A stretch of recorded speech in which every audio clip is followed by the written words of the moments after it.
한 번만, 한 번만 더 기회가 있다면.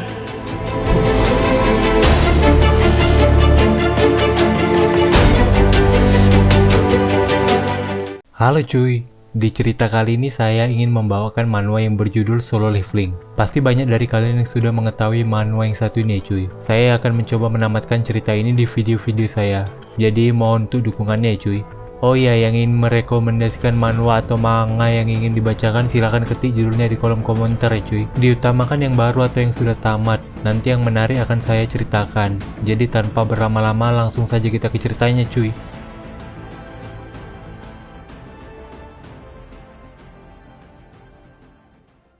Di awal cerita diperlihatkan seorang bernama Sung Jinwoo. Dia merupakan pemburu peringkat E. Artinya dia pemburu terendah dan terlemah ya cuy. Kalau di dunia game dia baru main, yang lain udah level 200-an. Seperti itu kira-kira ya cuy. Sung Jinwoo yang tak pernah ingin menjadi pemburu itu tak menyangka sekarang dia berada dalam kondisi hidup dan matoynya cuy. Semua itu ia lakukan karena ibunya yang sakit dan biaya ekonominya yang buruk. Kemudian adegan pun berganti, adegan flashback di mana Jinwoo sedang menuju ke Donghaeon yang berada di sebuah konstruksi di Seoul. Tanpa orang di sekitar situ mengenali Jinwoo cuy, bukan karena kekuatannya melainkan karena dia yang terlemah di tempat itu. Ketika dia ingin membeli kopi saja dia tidak mendapatkannya karena kehabisan. Sungguh apa sih Jinwoo ini cuy. Di tempat itu juga dia bertemu dengan Nona Juhye si cantik jelita berambut pirang. Tanpa Juhye sangat perhatian kepadanya. Jangan berkhayal ya cuy, jumpa cewek seperti Nona Juhye di dunia nyata. Singkat cerita, seseorang bernama Tuan Song mengajukan diri menjadi pemimpin party mereka. Karena Tuan Song adalah ranking tertinggi di tempat itu, lantas mereka pun menyetujuinya. Di dalam Donghaeon, para hunter bertarung riang gembira dan mendapatkan item peringkat C, sedangkan Jinwoo hanya mendapatkan item peringkat E. Sungguh tak sepadan dengan luka dan taruhan nyawanya ya cuy. Setelah melawan monster-monster lemah, mereka pun harus mengalahkan bos di Donghaeon tersebut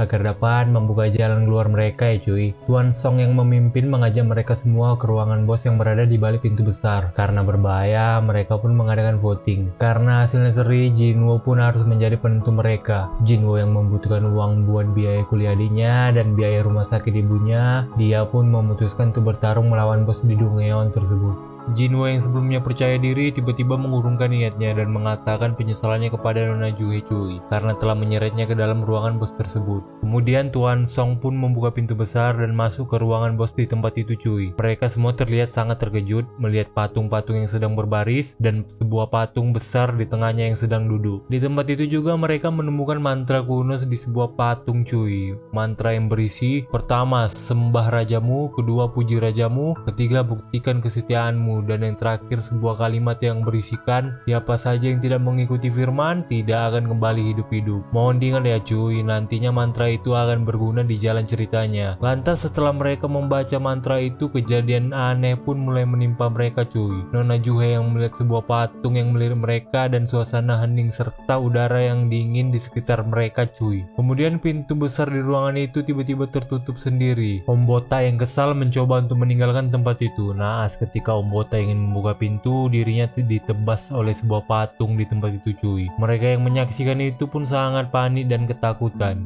Jinwoo yang mengetahui bahwa Om Botak peringkat D saja ditebas dan matoy segampang itu membuat dirinya yang berperingkat E itu menghayal, mengingat masa lalunya yang suram dan ajal yang akan menjemputnya sebentar lagi cuy. Singkat cerita, sebuah patung bermahkota raja mengeluarkan sinar dari matanya. Jinwoo yang melihat itu menyuruh agar semua orang tiarap. Benar saja, sebuah ledakan keluar dari mata patung tersebut dan meluluhlantakkan seisi ruangan di situ cuy. Tuan Song yang kehilangan satu lengannya akibat ledakan tersebut meminta Jinwoo untuk menghentikan pendarahannya dan bercerita kepada Jinwoo kalau dia tak pernah ke tempat yang semengerikan saat ini. Dia beranggapan bahwa tempat tersebut berperingkat S. Jauh banget ya cuy dari peringkatnya si Jinwoo. Sekarang yang bisa mereka lakukan hanyalah menunduk cuy. Mencoba kabur pun percuma saja. Ada dua tipe patung. Yang pertama si penjaga pintu dan menyerang siapapun ketika mendekati pintu tersebut. Yang kedua patung bermahkota raja yang menembakkan laser dari matanya ketika ada yang bergerak cuy. Seorang pria yang percaya diri dengan kecepatannya mencoba melewati pintu tersebut cuy. Tahu kan apa yang terjadi berikutnya? Ya, pria itu langsung saja matoy dan hanya menyisihkan kedua kakinya saja cuy. Jinwoo mulai menyadari kalau ada sebuah aturan di ruangan tersebut. Dia berpikir seperti itu karena patung-patung itu bisa saja langsung membunuh mereka dengan sekejap mata cuy. Tapi tidak tidak mereka lakukan. Jinwo pun teringat akan firman yang dibacakan mereka saat memasuki ruangan itu dan menanyakan firman pertama kepada Tuan Song. Firman pertama yang berisi sembah sang raja. Jinwo yang mengerti arti dari firman pertama menyuruh semua orang di tempat itu untuk menyembah sang patung. Anjay, udah tahun 2022 masih saja menyembah patung ya cuy. Patung raja yang sedang duduk itu tiba-tiba saja tersenyum lebar dan berdiri ketika melihat Jinwo dan kawan-kawannya menyembah dirinya cuy. Jinwo yang mengetahui kalau itu belum berakhir, dia mengatakan isi firman kedua yang berisi pujilah sang raja. Salah seorang hunter yang merupakan anggota paduan suara gereja mencoba bernyanyi sebagai pujian kepada sang raja tersebut cuy. Tetapi naas ketika pria tersebut mulai bernyanyi dan memuji sang patung, dia tiba-tiba saja menjadi ayam geprek di kaki sang raja cuy. Sontak saja kejadian itu membuat para hunter berlarian ke segala arah cuy. Mereka yang mendekati patung-patung yang berbaris juga ditebas oleh patung tersebut. Jinwo yang menyadari bahwa patung-patung itu tidak semuanya memegang senjata, melainkan ada yang memegang alat musik, dia menyuruh untuk mendekati patung yang memegang alat musik itu cuy. Benar saja, ketika mereka mendekati patung tersebut, mereka tidak dikejar oleh sang raja, dan patung yang di belakang mereka juga memainkan musik dengan alat musik yang dipegangnya cuy. Jinwo yang berlari bersama Nona Juhe mendekati sebuah patung yang memegang gendang, tetapi tidak terjadi apa-apa. Jinwo pun menyuruh Nona Juhe untuk tetap di sana, karena satu patung hanya berlaku buat satu orang cuy. Sekarang tinggal Jinwo orang terakhir yang harus mencari patung pemegang alat musik cuy. Dengan luka yang dia dapatkan dan hampir saja dia menjadi ayam geprek,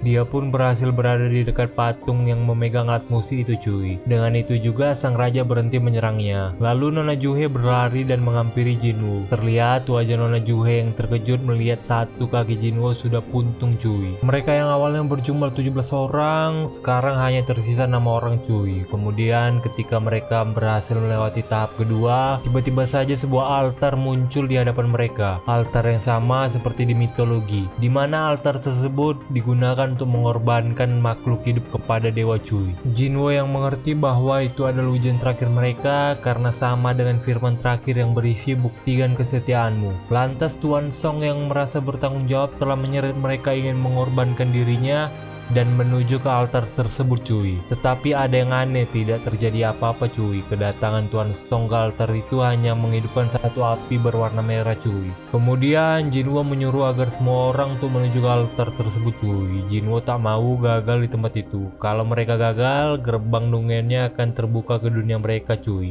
Artinya patung-patung besar di tempat itu akan ke dunia manusia cuy. Setelah mereka semua menuju altar, api berwarna biru mengelilingi mereka dan pintu besar di ruangan itu terbuka cuy. Dan kemudian patung-patung besar yang berbaris perlahan bergerak menuju ke arah mereka. Hanya satu cara agar mereka bisa menghentikan patung-patung tersebut cuy. Mereka harus menatap setiap patung itu. Jika mereka menatap patung itu, maka patungnya akan berhenti bergerak cuy. Tetapi mereka yang sudah terlanjur diselimuti ketakutan membuat 3 orang dari mereka melarikan diri dari tempat itu dan tidak terjadi apa-apa cuy kepada mereka. Kekurangan orang tentu saja membuat pandangan dari orang yang tersisa tidak cukup banyak untuk menatap setiap patung-patung itu cuy. Patung-patung itu pun perlahan semakin dekat dengan Jinwo, Nona Juhe dan Tuan Song yang tersisa cuy. Jinwo yang sudah pasrah dengan keadaan memutuskan untuk tinggal dan menyuruh Tuan Song untuk membawa Nona Juhe pergi meninggalkan tempat itu cuy. Singkat cerita, ketika hanya menyisakan Jinwo di tempat itu, patung-patung itu langsung saja menggeprek Jinwo dengan sebuah tombak mereka cuy. Jinwo yang sudah sekarat tiba-tiba saja mengurungkan niatnya untuk ingin matoy dan menyesal mengorbankan dirinya untuk orang lain cuy. Sambil sekarat, Jinwo pun berkata,